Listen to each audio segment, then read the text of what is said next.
This is the Miller Lite Cowboys Hour, supported by Albertsons and Omni Hotels and Resorts. Brought to you by Miller Lite, the only beer of the Cowboys. Albertsons and Tom Thumb, the official supermarket and pharmacy of the Dallas Cowboys. And by Geico. 15 minutes could save you 15% or more on car insurance. Now, your hosts, Danny Sarek and Brad Sham. And welcome, everyone. Thank you so much for joining us on I guess this is the bye-week edition of the Cowboys Hour, isn't it? Because last week we were coming out of the Pittsburgh game, so this is coming out of the... Shall we call this the bye-week edition? Let's do it. Let's do that, because I just did. We're delighted to have all of you with us wherever you are, wherever you're listening around the Dallas Cowboys radio network, streaming on DallasCowboys.com. And what a treat, and we thought what better a time than to give all Cowboy fans a chance to get to know a little better a guy who gave them a great, exciting Sunday afternoon a week ago, quarterback Garrett Gilbert. I know you have just come off the practice field, like literally, and so thanks for your time. Thanks for taking some time and sitting down with us tonight. Absolutely. It's great to be here. Well, first of all, it's nice to get back to practicing. Had a few days off the bye week. We are not on our bye week. You guys are on bye week edition. We are no, you're not. On to the Vikings, but it was nice to get back in the building, get going, and now nice to spend a little time with you guys. Now we are going to go through your career travel log because we've got a few minutes. It might take a while. Okay. I know. I've got it. Believe me, I did a little homework actually. But I mentioned that to ask if when you have had even a few months exposure to Bill Belichick, is the next thing automatically we're on to the Vikings? That's a Belichickism. Absolutely. I mean, I certainly learned a lot in my time up there from him, obviously from Tom. But yes, that is definitely the mindset. And I know he's made that quote famous, but he sort of lives it out on a daily and weekly basis up there. So. Garrett, I want to go back to the Pittsburgh game for a second, and I am going to risk offending the competitor in you to see if you can identify with the way a lot of Cowboy fans felt watching the game. This season's been what it is. Everyone knows we're not going to hide anything from anybody, and frankly, I don't think there was a Cowboy fan on earth who knew what to expect from you, except unless they were Texas or SMU fans. then they really only knew your name. And here you came and played this great, poised game and looked very much in control. And I said to my broadcast partner, Babe Laufenberg, he looks like he's been doing it his whole life. He said, well, he has, which is absolutely true. And so I wonder if there was... Not in the moment, because we heard what you said afterwards, and it was frustrating to lose at the end. But in retrospect, and taking the season kind of as a large, taken as a whole with a W, can you see why some people felt like that was almost a win to play the unbeaten Steelers and have you in the game and leading for so much of the game? Well, to take it back to what you said at the beginning, right? We're all competitors here, and there's only one reason we play. Obviously, we love it, but we play to win, right? And so certainly very frustrating not to get that done. That being said, we did a lot of good things. I think over the course of a 16-game season, regardless of what happens 2 weeks ago, regardless what, you have to sort of you take each game and you can build on it, right? You can build on things. You get rid of things, certainly, but you can build on things. And I feel like that offensively, certainly defensively, the defense played phenomenally. But, as our unit, we did some really good things. Now, how do we improve upon that? How do we finish some of those drives and get them into the end zone and turn those threes into sevens? I mean, there's a lot that there's a lot that we can build on here, and I do feel good about that, and I think we all do as an offense. But ultimately, as you said, we are competitors, and we're here to win. No one's going to wave a magic wand and bring Tyron Smith and Lyle Collins and Blake Jarwin back onto the field automatically, let alone Dak or now Now you're having defensive losses, and everybody's injured. When you then look at the weekends, there's nobody in the NFL who after 9 games wants to be 2-7. But when you look at the weekend's results and you realize that if you can do what you just said, build on what you did in that game. No one wants to hear it, but you can really have an interesting second half of the season and maybe still do some things. Did you see that? Did you sense that in practice at all today, or if in the meeting you had on Wednesday, or anything like that? Absolutely. We are what our record says we are, but at the same time, we have every opportunity to going forward, achieve everything that we want to. We have every opportunity to go win the division. And the thing about that is we're not going to do it tomorrow. We're not going to do it this coming Sunday. We have to do it one day at a time and one game at a time, as cliche as that sounds. That's the most important thing for us right now, is to continue to focus on, we don't get back to 500 this week if we beat the Vikings. We have to do that one day at a time, one game at a time. Did you surprise yourself at all in the Pittsburgh game? How well you played? I don't think so. I first and foremost, I have to give a lot of credit to our offense as a whole, our team as a whole, but our offense, starting at the top with Kellen and Nuss and the coaching staff getting me personally prepared to play as a new guy, and then offensively, the group really did a phenomenal job communicating with me all week long, getting me ready. Little things like how the cadence sounds, how I sound at the line of scrimmage, how I sound calling the play. Those things are all different. And so those guys have had to deal with a lot this year, having had 4 quarterbacks, in the huddle at different parts of the season. So all of those guys really did a great job, during the course of the week, helping to get us ready to go play. And, I think that what we put on the field on Sunday, again, go back to losing sucks, but there's a lot to build on there. You have a lot of experience with not just NFL practices and preparing for games, also starting, and we'll get to your background much later, but you knew going into that game that was going to be your first NFL start. Were you having to battle any new butterflies or nerves that you hadn't felt before leading up to the game?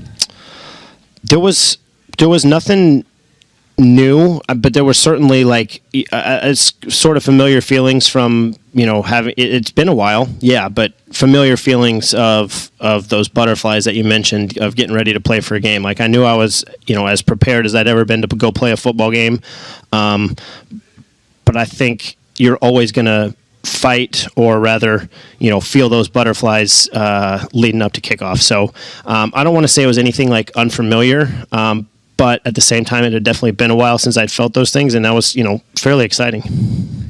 Summer of 19 in Orlando in the AAF, right?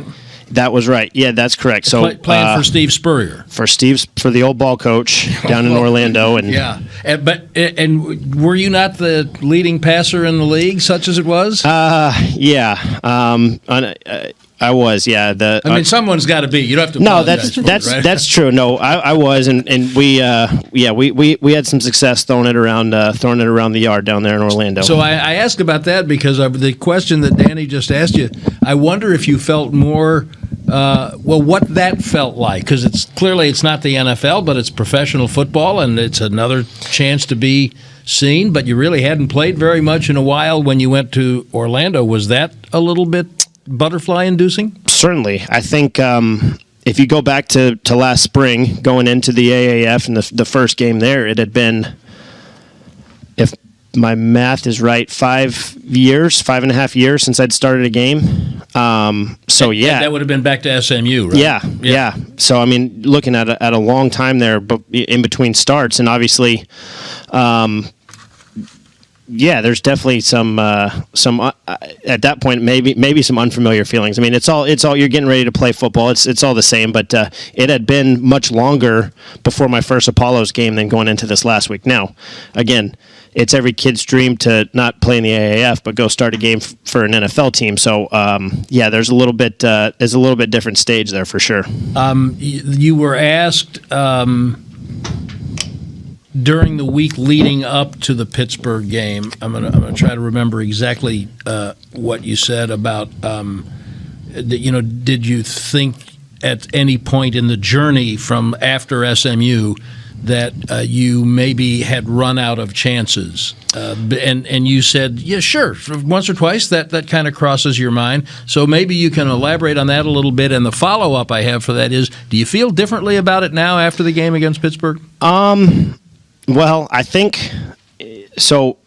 To elaborate first, I've spent basically two full seasons out of football. So at some point, you start to wonder if there's going to be. I think that doubt creeps into your mind a little bit about, well, am I going to get another shot? And I've been really fortunate that an opportunity in Carolina presented itself when Cam hurt his shoulder after the 2016 season, and I got to go and be basically the third quarterback in camp while Cam recovered. And then I got very fortunate that the AAF, made its debut in early 2019. But there were certainly times when I felt like, and I don't think it was a lack of, it certainly wasn't a lack of belief in myself. It was more of just, at some point, you don't. Most guys don't get to say when they get done playing football. Most guys don't get to make that call. It's generally made for you.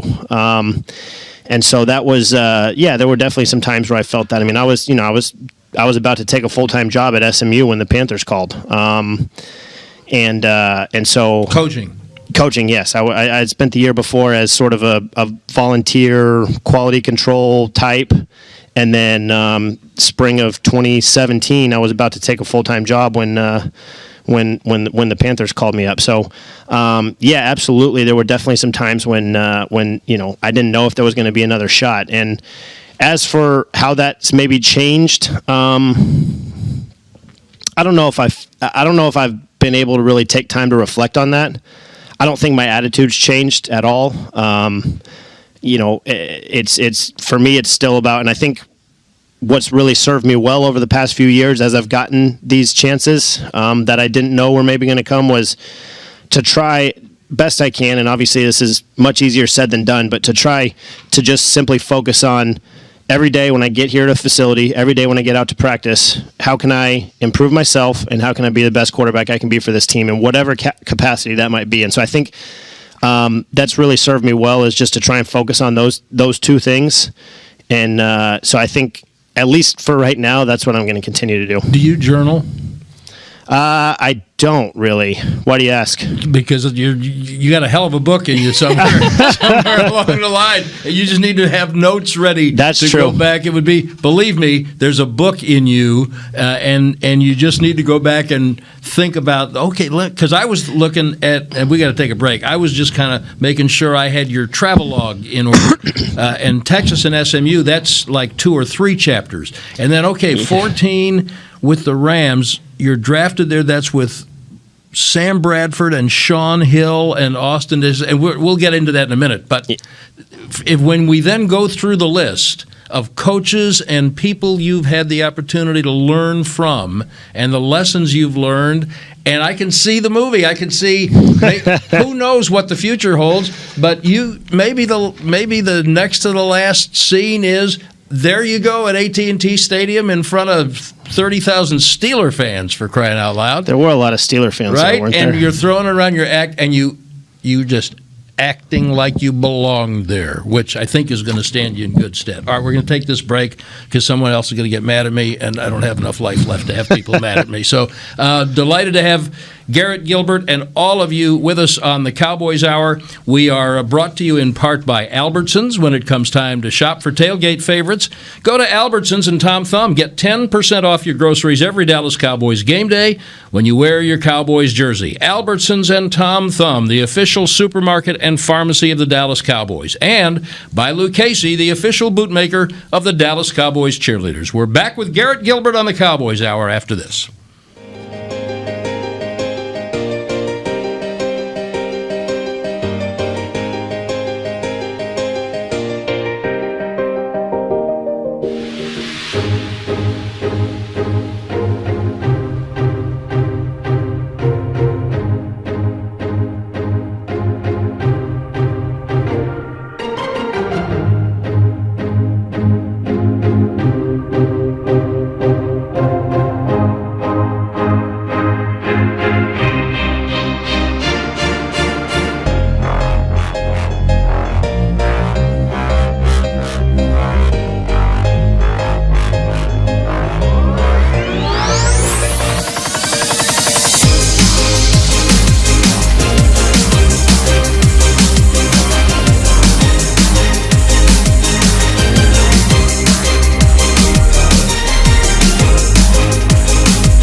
Miller Lite Cowboys Hour, supported by Albertsons and Omni Hotels and Resorts.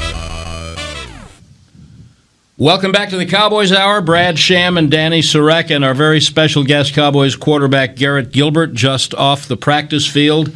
And then I'll ask you this, and then we're going deep into the Garrett Gilbert story, because Mike McCarthy just said a few minutes ago at his press conference that Andy Dalton practiced today, which means that he is well enough after his concussion and COVID battle that he was able to practice. And so what's your mindset now after having had that Pittsburgh game under you coming into this week? Well, not to be repetitive and or boring, but it's going to be the same. I'm going to go out starting tomorrow, getting ready for Minnesota, and into Wednesday and Thursday on our practice days. My job and my goal is to help this team in whatever way I can do, and then make myself into the best quarterback I can be on that given day, and then do it again on the next day. So that's sort of that's all I'm going to work on or concern myself with. Danny, let me follow that up with one, and then please, I know I'm stifling you over here. No, take your time. It's all good. Somewhere along the line, I mean, we'll talk in a little bit about what you did at SMU, for crying out loud. You threw for 70,000 yards. You and June Jones seem to be made for each other for a while there, and at least from a football standpoint. Can you pinpoint the place where you were able to make the competitor, which you still have to be able to go out and practice and play like you did last week after all these years, the place where you made the competitor find a way to live in harmony with, okay, I kind of know that Andy's going to start. It doesn't matter how well I played against Pittsburgh. If Andy's healthy, he's probably going to start against Minnesota. You know that. You've been around too much. But those two things are not, they're a little contradictory, aren't they? I mean, don't you have to learn to make them live together? Certainly. I think everyone in any profession, as a competitor, you want to be the guy, right? You want to be playing. But at the same time, first and foremost, I'm a part of this team, and the most important thing for all of us is winning, right? And I think, so if I were to let that competitive edge take over, I think I'd be doing both myself a disservice and certainly the team a disservice. So I think there's a fine line, as you said. You have to sort of mesh it, right? But there's a good balance that I think you can find between preparing yourself to play with a limited amount of reps, and finding a way to know that, or and understanding that the best way to help the team, or what the best way to help the team is. And so I think that's just how I approach every day. I think it's served me well over the past few years, and so I will continue to approach the game that way. And that's all I can. That's really all I can concern myself with. I can't really control any of that other stuff, and none of us really can. And so we just have to go. And I think as a team, if we attack this in that way, and every one of us does that, then I think we'll put ourselves in good position. You've only been in Dallas for maybe a month, right? At this point, signed you in about October. Yeah. Especially the week leading up to Pittsburgh, in practice, you were working out with Andy Dalton before McCarthy had made his decision on who was going to start. That, on top of not being here for very long, how were you able to get so comfortable with the scheme and the playbook before Pittsburgh?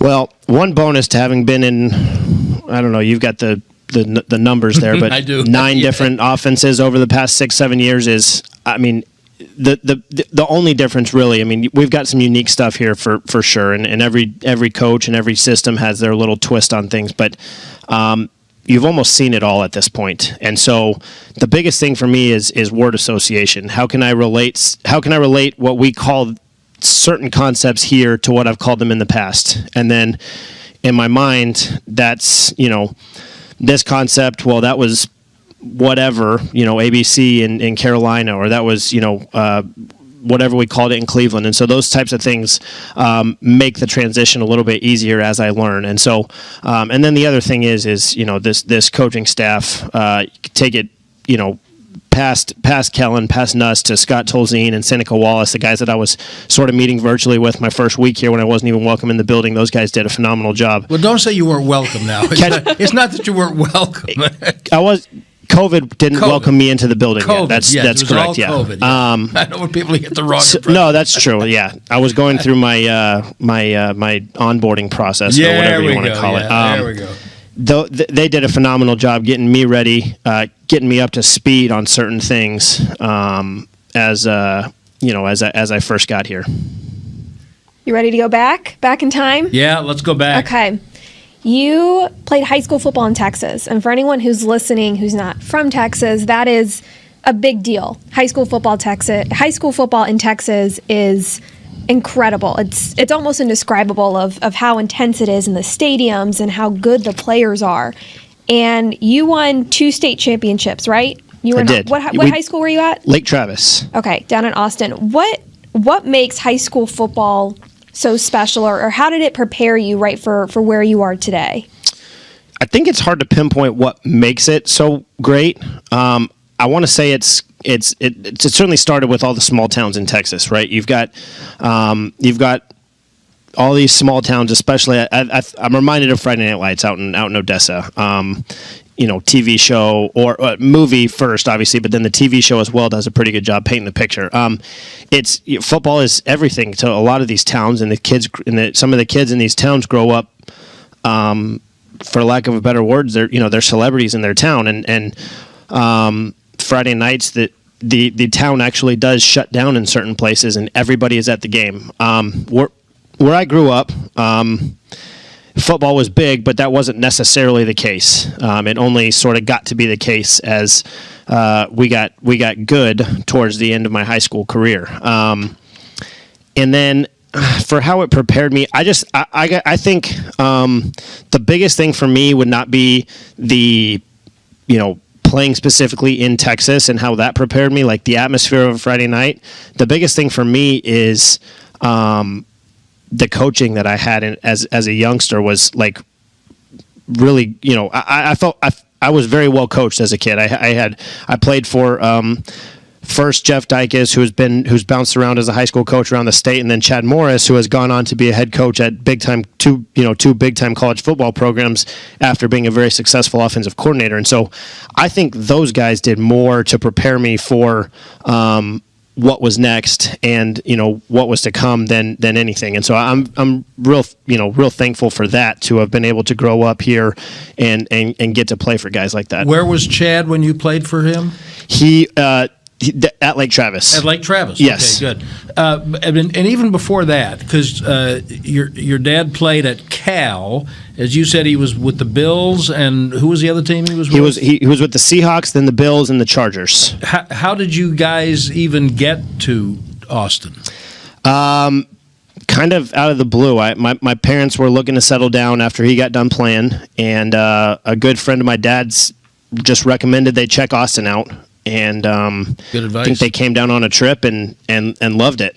And so we've kind of been there ever since. And it was truly just out of the blue like that. Okay, so lots of times real good quarterbacks, even around Austin, don't wind up at Texas. That's a whole book unto itself. How did you wind up there? Well, for me, it was Texas was it.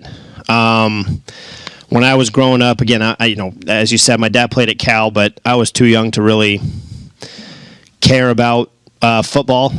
And we moved here when I'm 4 or 5 years old, and so the first thing I knew was Texas Longhorns football. My best friend growing up, his dad actually coached at Texas, so I was fortunate to actually be around the program. Sorry, as a who was that? His name's Cade McCrary. His dad, Hardy McCrary, was the okay. defensive line coach at Texas for a long time. Very good. Sorry for the interruption. No, that's all right. So I was real fortunate to be around the program as a real young kid. Like I got a picture with Major Applewhite when I'm, I think, 6, 7 years old, and he's watching him play, and I think so whenever it came time to choose a school, that was it. There wasn't anyone else. I couldn't imagine myself having gone anywhere else, and then to be able to be offered by that, I mean, it was I committed instantly. Okay, we got to take our next break, and then we're going to, as Garrett said, it's probably a couple of weeks on just Texas. We don't want to stay on all of that, but we do have to get you from Texas to SMU, and maybe we'll give the abridged version. We'll give the abridged version. We got to get through that championship game against Alabama. I wish I didn't have to, but we have to just touch on it. And on down the road we'll go. Just delighted to have Garrett Gilbert with us on the Cowboys Hour this evening. Miller Lite Cowboys Hour is brought to you in part by Papa John's. Order Papa John's Cowboys Family Special, a large specialty pizza and a large 2-topping pizza for just $24 at papajohns.com. Official pizza of your Dallas Cowboys. Limited time offer. Prices, participation, delivery area, and charges may vary. We'll be back with Garrett Gilbert on the Cowboys Hour.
To the Miller Lite Cowboys Hour, supported by Albertsons and Omni Hotels and Resorts. Welcome back to the Miller Lite Cowboys Hour. Brad Sham and Danny Surek, our very special guest, Cowboys quarterback Garrett Gilbert. We do want to remind you that next week there will be no show because we never do one of these on the Monday before Thanksgiving. It's Thanksgiving! How did that Yay! happen? What, do you have any accoutrements for Thanksgiving? I love Thanksgiving. I mean, but you threatened to get a Halloween pumpkin and failed miserably at that. Do you have anything for No. your home on Thanksgiving? No. Will there be anything in your home for Thanksgiving? Just lots of food. Okay, fine. We just want to give the people a picture. It's Thanksgiving next week. It's really not practical to ask any player to be taken up an hour of time away from preparation on that short a week. So we'll be back in 2 weeks from tonight, and we just found out that Anthony Brown will be our guest on that show 2 weeks from tonight. But right now we're with Cowboys quarterback Garrett Gilbert. We are traipsing through the Gilbert travelogue, and Danny's got him at the University of Texas now. So please commence. Next step was SMU. How did that transition take place? Or why, I should say, start with? Yeah, I mean, sometimes sometimes you just need a fresh start, and for me, that was the case at Texas. It was just time to start over, time to make a move, and I owe Coach Jones at SMU a lot for giving me that chance. I was able to graduate from Texas and so be eligible to to play right away when I transferred, and I had a blast playing my last 2 years of college for June at SMU, and obviously we threw the ball all over the place, and it was really a lot of fun. Do you have any idea how many records you set? Game records, season records? I don't. I don't. Was it a blur while it was happening? Yes and no. I mean, it got to be, obviously, you'd love to win a little bit more. We were, I think, 7-6 my first year there, and then we ended up sort of flaming out at the end of my senior year and finishing 5-7. But it sure was a lot of fun throwing the ball so much there and getting to have some fun tossing it all over the yard. You had a 7 touchdown game, is that right? Yeah, unfortunately, a lot of times we were having to play catch up, so there was a lot, even more throwing going on, and then we had Hal Mummy came in for my senior year, who was sort of the original architect of the air raid offense. So Hal and June are, I think they were battling on the sideline to see who could call more passes. Okay, so that's now he's at SMU. Let's get him out of SMU. Yeah, out of SMU. You're drafted to the Rams when they were in St. Louis. Yes. So then, I guess, how validating was that when you're drafted, but then still on the practice squad, right? Yeah, absolutely. Yeah, so was drafted there in 2014, and then after training camp, I got put on the practice squad. It's for 2 months. It's a very cool feeling to see your name on ESPN on draft day. I mean, it's certainly something I dreamt about as a kid, and so to be able to fulfill that, to have that play out, was very exciting. I will say this: I was by Saturday afternoon, I think is when it happened. It had been such a long day of watching. I didn't know if anything was going to happen. I really had no idea whether or not, and so I had gone in the other room and turned on the Players' Championship because I think Jordan Spieth was maybe a rookie that year, and he was leading the Players' Championship. And so I went and sat in the other room and started watching some golf when the Rams and that's what I was watching when the Rams called, and I was able to hustle back into the other room to see my name flash across the screen on ESPN. So, and are you a big golfer? I love to play. Any good? I can't say I'm very good, but I love to play. If every spring I start over and I build up to being okay, a single digit handicapper sometimes in July, and then I don't play for 4 or 5 months, and so I start all over next January. Okay, I'm going to do this fairly quickly because I think that here, Garrett, is to me one of the great lessons that you have for kids who are playing high school football right now, or really any sport, and that is that if you love it, You obviously got some ability because you're playing in high school, you're playing in college. So you got some ability. There is a wellspring of determination that has to be in you to keep you going through what I'm about to read fairly quickly, and I think it would be instructive for you to tell, especially kids, why you just kept hanging with it. So, Sure. As Danny said, drafted 6th-round draft pick in May of 14 by the Rams, and then cut at the end of training camp, put on the practice squad, on the practice squad for like 2 months, and then released, and then not doing anything for a couple of months, and then in December signed to New England's practice squad. That's December of 14, so you experienced a Super Bowl with them, right? That was the Seattle. I did, yeah. That was the Seattle. A very exciting Super Bowl, nonetheless. Thank you for not running the ball. Thanks for not running the ball, Pete. And then in February, you signed the new contract for 15 with the Patriots. Waived in June, claimed the next day by the Lions, with the Lions in camp, and then released. And that's where you were with Kellen Moore as a player and Matthew Stafford, right? Yes. Okay. Yes, I was. Okay. For like a long weekend there in Detroit. Okay, very good. Okay, so now that you waived at the end of training camp in 2015, signed on Oakland's practice squad in September, and you were there for the entire 2015 season, right? Correct. Yes. If I were not reading off these years, could you tick off the years like real fast? I've gotten decent at it, so I think I probably could. Yeah. Okay. So the 15 season on Oakland's practice squad, re-signed as a future, what they called as a future, January of 16, waived in May, signed back to the practice squad in January, it says, of 17, and then released for one game. Yep. Which is weird, Garrett. That's so weird. Well, Derek Carr got hurt, and then Matt McGloin got hurt. And so Connor Cook actually ended up starting a playoff game in Houston, and they brought me back because they didn't know Matt McGloin was going to be able to go. He ended up dressing, so I stayed on the practice squad and was the third quarterback there for that weekend. But Were you with Amari? I was with Amari, Okay. yeah. Him and I, I was scout team corner. I used to lock him up in walkthroughs before practice. Okay, love that. Okay, now comes the call from Carolina that Garrett was talking about earlier, March of 17. You're with them from March through camp, waived, then signed to their practice squad, actually activated in October.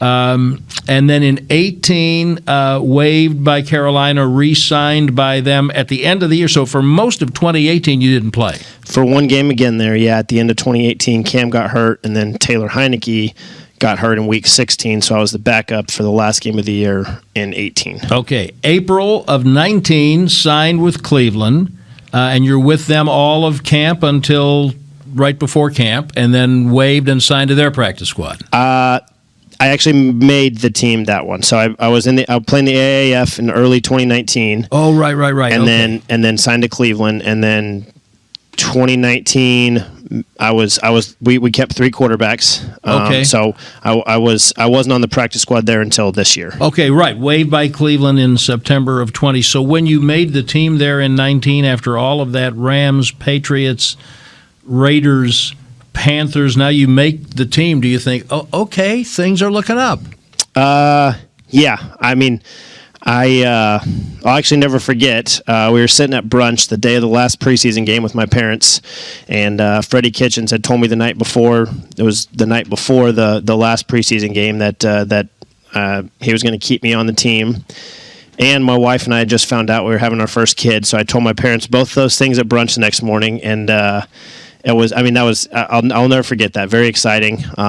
Certainly I definitely thought Cleveland was going to be home for a while. You just have to figure out who's playing you in the movie, Garrett, because I can see that scene. That's a phenomenal scene. Not too bad. No, I know. Yeah. Okay. Okay. And then you were on the Browns practice squad at the beginning of this year, and the Cowboys signed you off the practice squad. That's correct. Yep, you nailed it. Well, I didn't nail it. I read it. I mean, I can't remember all that, but it's your life. But you lived it. And so I would love to have you say just a word to kids who are having a tough time getting through their high school season or their college season about where you found the inspiration to keep going through all that. I'll be honest, a lot of it was so. As I mentioned earlier, there was never really like where my belief in myself left. But I certainly didn't know if I was ever going to get another chance. That being said, I had a great group of receivers when I was coaching at SMU, and I'd sort of keep them out after practice just to get a few throws, just to stay ready, just in case. Cortland Sutton being one of them, who's Not now bad. Obviously Trey Quinn, another one, who's a great player for the or was for the Washington, formerly Redskins, and then. I think the other thing was my family. My parents and my wife especially. Just they've been incredible through all this. I even going back to transferring from Texas. I again, it was, as I said, it was time for a fresh start. But my parents really helped me through that, because it's not easy to go to your dream school and have things not work out. And so I got to give a lot of credit to them, or really all the credit to them. But I think the biggest thing is, if it's something, if this is your dream, if whatever field it is, it doesn't have to be football, it doesn't even have to be sports, but and if you keep after it and keep believing in yourself, I mean, ultimately, it just boils down to just don't give up, because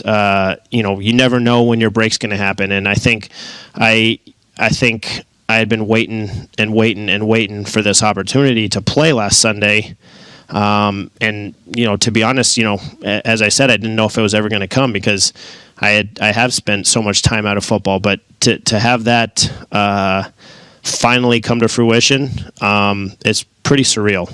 And so.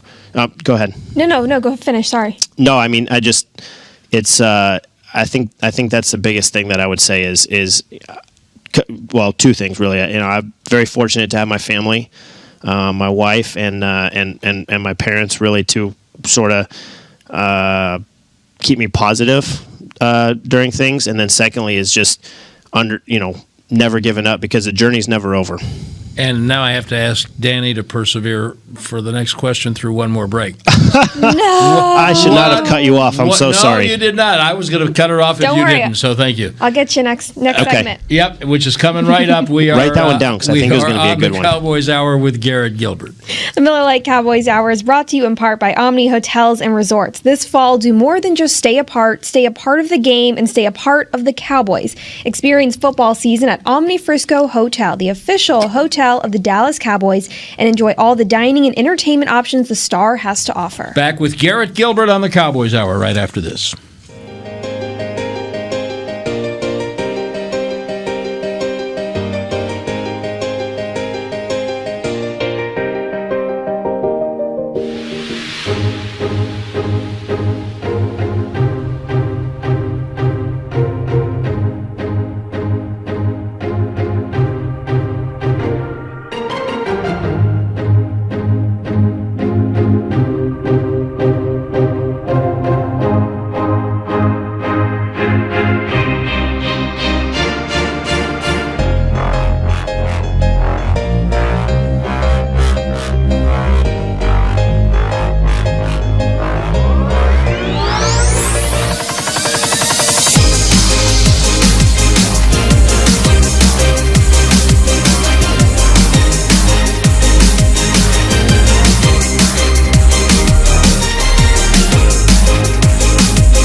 to the Miller Lite Cowboys Hour, supported by Albertsons and Omni Hotels and Resorts. Back on the Cowboys Hour, Brad Sham, Danny Surratt, and our very special guest, Cowboys quarterback Garrett Gilbert. So one other thing that I want to that I really was kind of inspired by from you discussing at your press conference last week before the Pittsburgh game 2 weeks ago, that really struck a note with me, which was all of those stops in the NFL. And obviously you're around Tom Brady and you're around Matthew Stafford and you're around Sam Bradford, but you were also Derek Carr, Cam Newton. But the thing that really struck me, Garrett, was what you said about being around guys like Sean Hill and Derek Anderson and guys who have learned how to be backup quarterbacks in the NFL and turn that into really long careers. What did you learn from those guys? I mean, I think it's an invaluable skill. And all those guys, obviously, what they have in common on paper is that, you know, they stuck around the NFL for 13, 14 years. And that's really hard to do, as has been, you know, evidenced by for a long, long time. My dad was sort of in the same boat. So growing up, I had an idea of that, but to be able to see it up close and personal, just the way that they approach the game of football, the way that they approach walkthroughs, the way that they approach their scout team reps, the way that they approach standing behind whenever the starting quarterback's taking reps, it's really admirable. And so as a young guy, when I got to the NFL and I didn't know what to expect, those were the guys that I sort of clung to because I was standing back behind with them. So how do you go about watching film on a Monday and Tuesday before the practice week starts? You know, how do you go about getting throws, because you don't get a ton of those things. You know, you pull guys aside, or, you know, what do you do during the course of the week to make those things count? Because obviously priority number one is to get the starting quarterback ready. So I really was always at least, certainly as a young guy, I was sort of in awe about how those guys got themselves ready, because I think one thing I tell people that sort of surprises them, at least, friends of mine, is how, the backup doesn't get any reps. By and large, all the reps, in terms of getting ready for the game, go to the starter. So watching, as you mentioned, Sean Hill, Dan Orlovsky, Derek Anderson, and then Drew Stanton in Cleveland last year, watching them prepare was really something that I felt like I could adapt myself and get myself and find a way to sort of I had those guys sort of took me under their wing, and so I could watch them prepare and get ready to go play. And I think that's something that's been really great for me to use, and I've picked up little things from all of them. Obviously, you mentioned the starters. Certainly learned a lot from those guys too. But the way Tom Brady prepares for a game, but the way those starters prepare are often different from the way that guys like those other guys that I mentioned get to prepare during the course of the week. You were talking about your long journey to get to this point and jumping from team to team and the break from the NFL. And you were saying that what kept you going and confident was not just understanding your ability, but also the support from your family. And so after you got your start, your first NFL start against Pittsburgh, what was the message from your parents and from your wife to you? Well, first of all, they like me, they were pissed that we didn't win. But they were very, I think proud was probably the best word for it. Because, as I said, they've got, as much to do with me still being here and still having the opportunity to play football as I do. And so if not more. And so I think it was a pretty cool moment, especially to, be able to go out after the game and hug my wife and my mom and see my family. I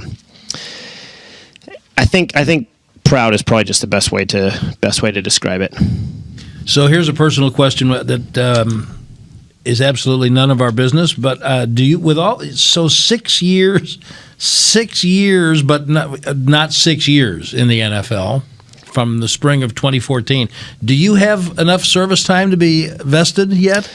I actually do now, thanks to being here in Dallas. That got me my third year to get vested. And so, by the way, excuse me for anybody who doesn't know what that means. That means vested is for a pension and health care in the NFL going forward. That's a pretty big deal. Absolutely, that was. I mean, obviously, take all the fact that I was super excited to come here and be a part of this team, and that was a nice little byproduct of that, or added bonus to be able to come here and earn that third year. So we normally love to help fans get to know a guy better by asking him what he likes to do with his idle time. But you've got an infant. You don't have any idle time. No, I took my daughter out golfing one time during the beginnings of quarantine. But other than playing golf, and she's 7 months now. What was she? Your caddy? She was my only fan. She didn't care if I hit a bad shot either. A gallery's a gallery. That's right. I love to golf. I love to be on. When I was back home, I love to be on the lake. I haven't gotten to do that too much lately, but yeah, you're right. Most of my time is spent chasing her around the house. So, I think I know the answer to this, but do you allow yourself to think past this year?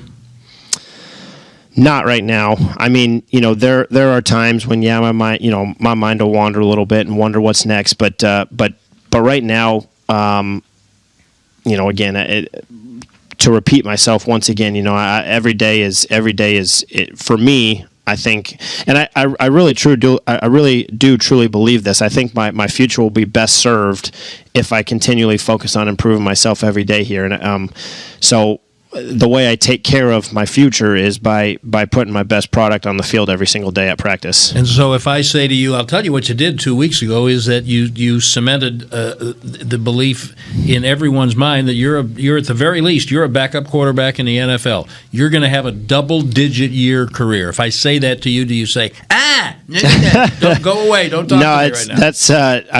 That's great to hear, and certainly. Yeah, every once in a while my mind will wander there and wonder what's going to be next, what happens. But again, yeah, I try not to focus on that as much as possible. All right. Have you met Prescott yet? He, when he comes in for treatment, he sent me a really nice text before the game on Sunday, and I've gotten to basically say what's up to him a few times whenever he's been in for his treatment and whatnot. All right, get to know him. I think you're going to be around him for a little while. Garrett, thank you for the time. It's just great for people to get an opportunity to get to know you, and it was really fun watching you against Pittsburgh. Who knows what's coming up? Thanks for the time. Thanks, guys. I appreciate it. Thanks for having me on. That's Garrett Gilbert. For Danny, I'm Brad. We're off next week. See you in 2 weeks with Anthony Brown on the Cowboys Hour. This has been a production of DallasCowboys.com and the Dallas Cowboys Football Club. How about this, Cowboys? Yeah!